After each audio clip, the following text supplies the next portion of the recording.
Hey everybody, welcome back to Leosophy. This is part 3 of the Agrarianism series.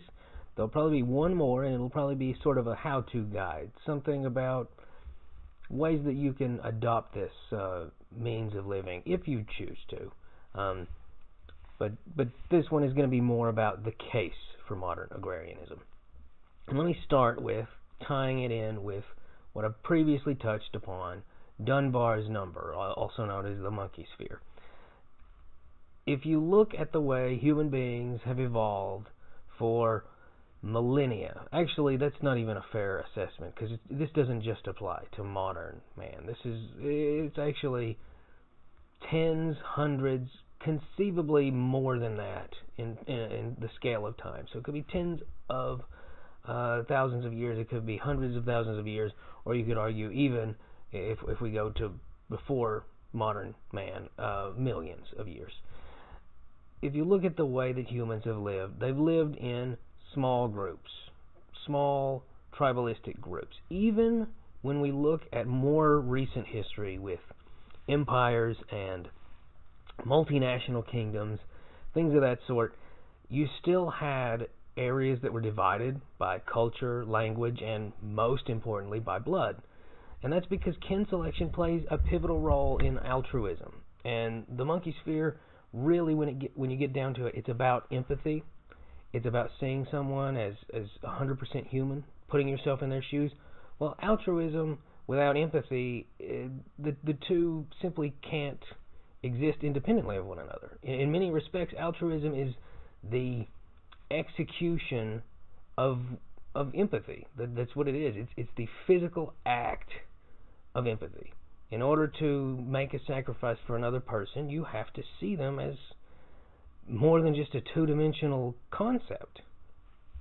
I mean, that's really, I'm not going to go on a tangent about religion here, but that's really, in my opinion, the most intriguing thing about Christianity is Jesus is a personal deity. And so that it really changed the way people treated one another in a lot of respects, because before that, if someone was a stranger, they were a stranger.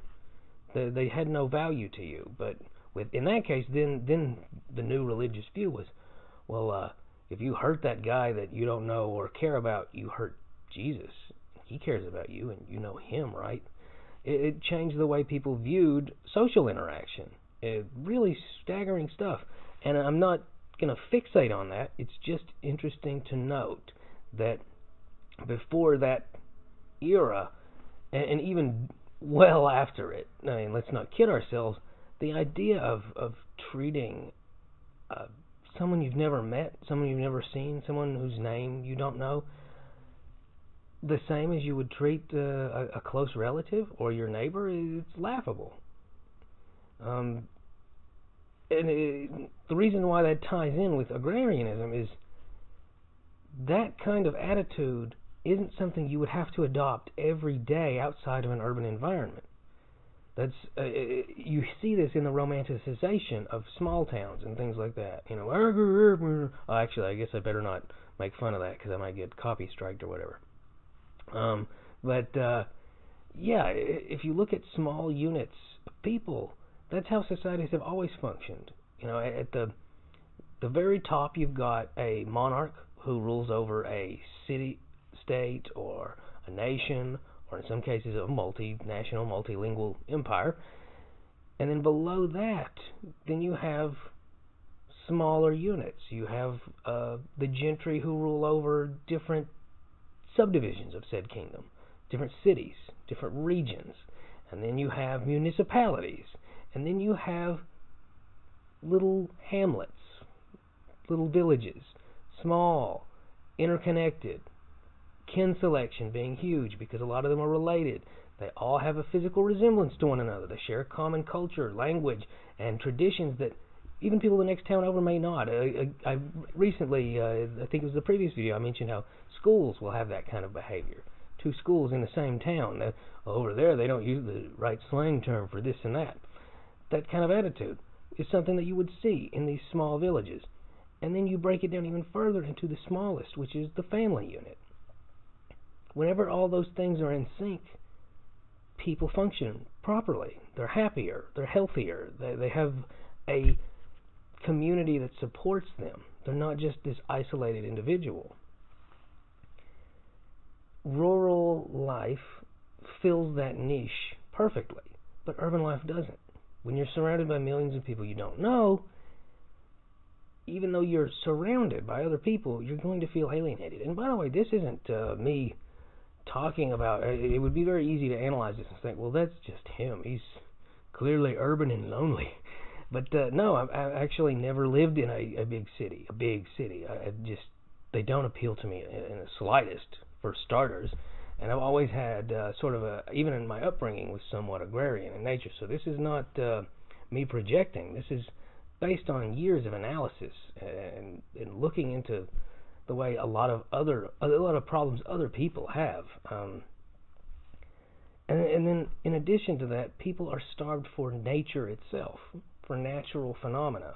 And you see this, gosh, it's so depressing to even consider. In a lot of these big cities, people actually pay money to go out in the middle of nowhere, well, not in the middle of nowhere, but to these isolated little more country towns and like pick apples for a day or just stand on grass. It's gotten so bad in some metropolitan areas, people pay money to stand on a small little lot of grass. At that point, you're not even a person, you're a veal calf, and some of the hard-earned money you're using is to experience grass, the texture of grass instead of concrete. And I saw this when I went to New York. By the way, loved Central Park. Thought it was absolutely beautiful. This is not me criticizing. But of course, parks are very artificial in the way they feel compared to, say, a forest. People don't think about that, about trees. A park is really like a tree zoo. That's how I look at it. Like you go to the zoo and you see, a panda in a cage, or, well, a habitat, it's fake. And you think on some level they probably know it's fake. And you know that it's not real. It's not the same as if you were to walk through some bamboo thicket in flipping China and run into one. It would be a completely different experience, and you know that. Well, parks are like that for trees. If you look at real woods, the trees, they grow in different patterns. They spiral outward, and you can even see kin selection at work there. You'll see clusters of related trees, same species.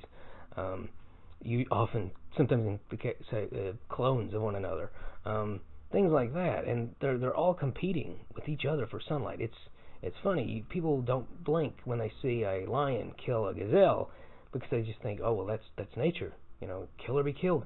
But then they look at trees and they think it's so peaceful, but really it's the same thing, just really, really slow.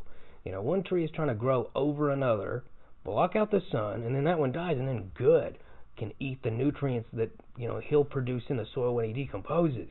It's aggressive. It's a war. The struggle of survival. It's not just animals, and you really see that in parks. It's like a tree zoo. The way they're kind of spread out for aesthetic purposes. But I thought Central Park was absolutely lovely. But it was also very sad to see so many people. This was the one day off or one of 2 days off, and they would spend it lying on grass, just lying there. And don't get me wrong, that looked very fun. It's just the idea that they're so starved for it the rest of the week. It's very strange to me. That's my biggest argument. Two arguments for agrarianism is, one, you're probably starved for natural things, and two, you're probably starved for proper community. And those are things that you theoretically could have in cities, but it would be very difficult. And that's one of the reasons why so many people fantasize about moving out of these big cities. And that's really who my audience is in this case. It's not somebody who absolutely loves the city. I mean, I meet all kinds of people, especially I've noticed creative types. They really seem to not like nature, and they seem to love being in urban environments. Love this city. It's got a beating heart. It energizes me. I don't get that at all, personally. But, this video is not for you. I get it. And then also it has a direct tie to spiritual welfare. Now, I know I said that I wasn't going to fixate on religion, but there's something more to this. Let's start off with the fact that the word pagan actually means country dweller.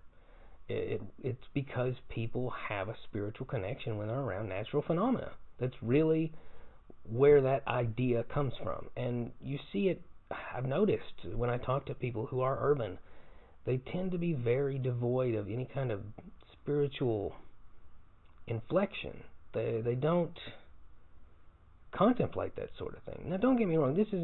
I'm not trying to say any kind of sweeping negative thing like, oh, yeah, them people in them big cities, they ain't got no soul. No, it's not that. I'm saying that spiritual pursuits and a longing to understand the big questions, who am I? Where did I come from? What is my purpose? Things like that. They're a lot more apathetic about it in urban areas. And it makes sense. If you look out over an urban area all the time, day after day, over and over, all you see are things made by people, for your consumption, for your use. You are bombarded by media all the time. Everything that exists to exploit you in one way or another. And I don't mean exploit in a negative sense. I actually mean it in a two-way street, Are you thirsty? Are you hungry? I have this. I have that. There's nothing wrong with advertising, by the way. I'm a big fan, in fact, if you only knew how big a fan I was of advertising. But to be bombarded with it every day, it sort of subconsciously answers those questions for you. Who am I? I'm a person like everyone else in this city. Where did I come from? I was probably made like that building over there. You don't see things that just are, that predate human intent, human purpose, and media itself. You don't have the same feeling if you see a mountain every day, or a cluster of trees, or a lake. You don't have that same daily subconscious mulling over of various things. It has a pronounced effect on you. It's easy to be conceited and think, well, that doesn't influence me. I am my logic. I am my mind. No. The things you experience every day, little by little, are going to influence the way you view the world. And cities are geared expressly towards consumption and production. And there's nothing inherently wrong with that, like I said. But if all you ever see are things geared to either get you to work towards something or to buy something, that's all you're really going to take in day by day. You're not really going to long for more or think about more. Whereas when you're in this happens to me regularly. Maybe I'm naive or easily manipulated, but when I travel to big cities, I feel less spiritual. I feel less philosophical. I feel less inclined to ask big questions. I feel more apathetic about things that can't be directly quantified in hard numbers. But when I go back to a rural setting, all that just, within a very short span of time, it just washes away. And again, those big questions start arising. And I start thinking about things that are a lot deeper than where will I have lunch. So there's an inherent spirituality to that. And the third, or is it the fourth? Whatever. I guess the fourth thing I'm going to touch up on is why agrarianism? Why not just go on hikes? Why not just commute every once in a while to enjoy nature? Why not start a little gardening club in your city? Those are all actually great ideas, and I would never in a million years denigrate that. Man, I've been stuttering a lot today. I don't know what that is. Maybe I'm getting an ear infection. But anyway, that happens to me, by the way. I don't know if is that normal to stutter when you start to get an ear infection? Anyway, the fourth thing I was going to mention is why be agrarian at this point? If you study agrarianism as a movement, it doesn't seem to be all that successful. People just naturally gravitate towards cities in order to be able to eat a variety of different foods and live with a variety of different gadgets. That's where all the early adopters want to go. Being around more people, having more options when it comes to people, like who you want to romantically be with, things like that. Those are all very valid points for wanting to be in an urban environment. So why agrarianism? Well, for starters, if you look at agrarianism in the past, even before it was given that term, even when it was just the norm, there were a lot more risks than there are currently. For starters, in the past, if you lived in agrarian existence and there was an early frost, or the summer was too dry or too wet, or there was mold that year, or the beetles were just really prolific that year. They had so many babies. You could starve. And famines, even now in the world, they exist. And they used to be commonplace. And when those things happened before, for example, feudal lords who, some other area they reigned over would have to pick up the slack, before that, famine just meant death. It meant picking kernels of whatever grain you grew out of your horse's manure so that it could eat, and then upon passing it you could pick them out and boil it up and eat yourself. Why? Well, because for one, if the horse dies, you can't sow any more seeds the next year because you can't plow with anything, so you don't want to eat it, and you also don't want it to starve. That's a terrible thing to have to contend with. But things have changed a lot, and not because of urbanization. Things have changed because of a combination of selective breeding, accumulated knowledge from international trade, where people have learned different means of cultivating plants, the Columbian Exchange, wherein we got like all sorts of cool things from the Americas to grow, and additionally just technology itself. I'm going to say something controversial, but I've said this for years actually, and I'm not going to expound on it. I'd rather people look it up themselves, especially if someone is offended by this statement. But this is my honest opinion. Abraham Lincoln didn't free the slaves. John Deere did. So research that. Look into that, because it's interesting. And it goes hand in hand with my point about agrarianism. It's never been easier in human history to live a rural lifestyle, because a lot of the big costs, that's what life is, it's costs and benefits. The big costs have been offset by technology and by multiple new cultivars and selective breeding. And by the way, I'm not a big fan personally. I'm not morally opposed to GMOs, but I like what are they called? Oh shoot. The varieties of plants that are oldest. Oh, that's going to kill me. I wish that I'd thought of that. Oh well, I like the old varieties, the old strains, Cherokee purple tomatoes, Oxheart tomatoes, things like that. I don't like the new hybrids, and I certainly don't like the genetically modified organisms. For starters, with the hybrids, you can't save the seed. And the genetically modified ones, the only thing that bothers me, this is not me going on a conspiracy theory or ethical rant. I've got no problem inherently with people doing this. My issue is, one, ownership of said organism, and two, how the changes that organism has is going to affect its relationship with other organisms out in nature rather than in a laboratory setting. So I prefer the more classical strains. The heirloom. Finally thought of it. I like heirloom varieties of produce, and I also like the heirloom and often protected breeds of livestock as well. But it's never been easier, is the bottom line. If you, in this country at the very least, and I'd say every Western country, so if you can understand this video, chances are, if you adopt an agrarian lifestyle, if you decide to take your assets, move out in the middle of nowhere, and grow things, you're not going to starve to death. So that's the biggest cost. So go for it. More on how to go for it in the next video, though.